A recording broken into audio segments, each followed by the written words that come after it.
Hi, everyone. Bob Rotruck here with you. Your Phantoms preview coming to you from the Aud in Utica, New York. That's what they call it around here. The Memorial Auditorium, much older than the Glens Falls Civic Center, built in 1959, and the first Adirondack AHL visit to Utica since February 5th, 1993, 20 years ago, when the Utica Devils were in the final of their 6 seasons in the American Hockey League. In that 1993 game, Adirondack Red Wings 2, Utica Devils 1, against some goalie by the name of Marty Brodeur in his rookie professional season here in Utica. So Adirondack returns 20 years later for an AHL game here against the Utica Comets. We have seen Utica once already this year. December 7th back in Glens Falls, Adirondack won on their teddy bear toss game when Ben Holmstrom scored the teddy bear toss goal, and the Phantoms won that game by a score of 3-1. Coming into this game, Adirondack has to get their special teams rolling. Last weekend was a struggle. They've had a good, long, hard week of practice to work on it after they went 1 for 17 on the power play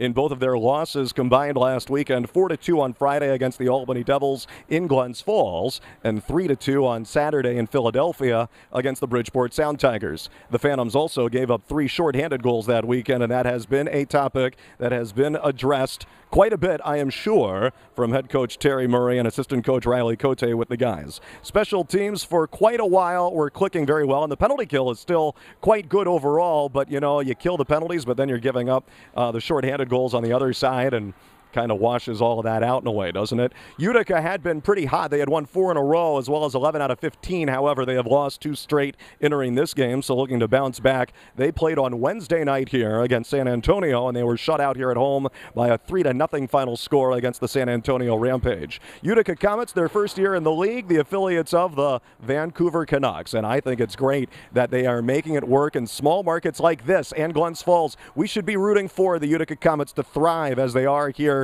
this season, just like the Phantoms have done in their 5 seasons in Glens Falls. I think it bodes well for the future of the AHL in Glens Falls when you make it work in small markets and older buildings without all of the big classy amenities here in this building. 4,000 seats, actually less than that. It is much smaller than the Glens Falls Civic Center. They're going to have a sellout tonight. They have a big whiteout promotion planned, a white t-shirt giveaway for I think 1,000 fans or 1,500 fans or something, courtesy of their local radio station. So they're making this Friday night game here against the Adirondack Phantoms a pretty big deal. Roster news to catch you up on. 2 of the 5 players who were suspended a couple weeks ago are still suspended, going all the way back to that fight on Sunday, February 16th in Lewiston, Maine.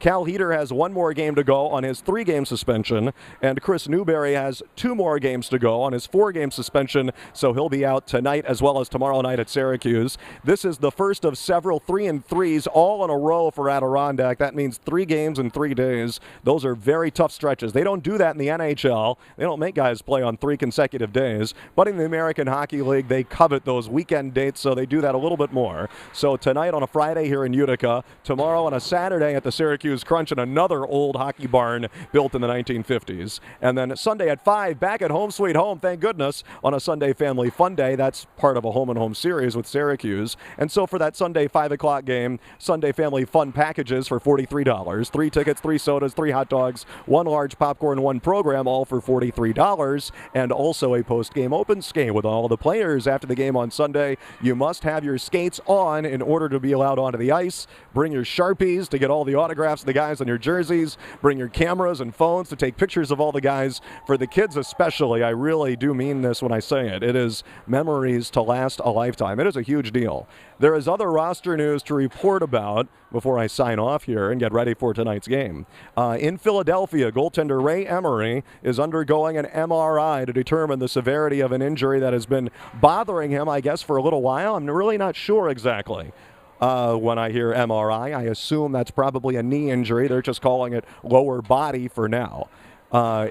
If he is out for a little while, that would mean we can expect one of the Phantoms players likely to be called up to Philadelphia, one of the goalies. Will it be Cal Heater? Will it be Jan Dani? Keep in mind, whoever is called up would probably not get to play a whole lot, if at all, and they would be Steve Mason's backup. So that might be great experience for Cal Heater. Or, I mean, you go with the veteran, 32-year-old Jan Dani, who has been in the NHL on several stretches, including last year with Edmonton. I think it's a toss-up which goalie Edmonton will decide on. But tonight, Cal Heater is out of the lineup. He is still suspended. Jan Dani and Carson Chuback are the 2-man goalie tandem. I would expect that Jan Dani will get the start again after Carson Chuback had his shot in the Saturday game in that major league venue. So the Phantoms and the Utica Comets, they are coming up tonight at the Odd. Built in 1959. They've had pro hockey here for a very long time, but it's also been a very long time since they've had the AHL. 20 years later, they get an AHL team again in the form of the Comets.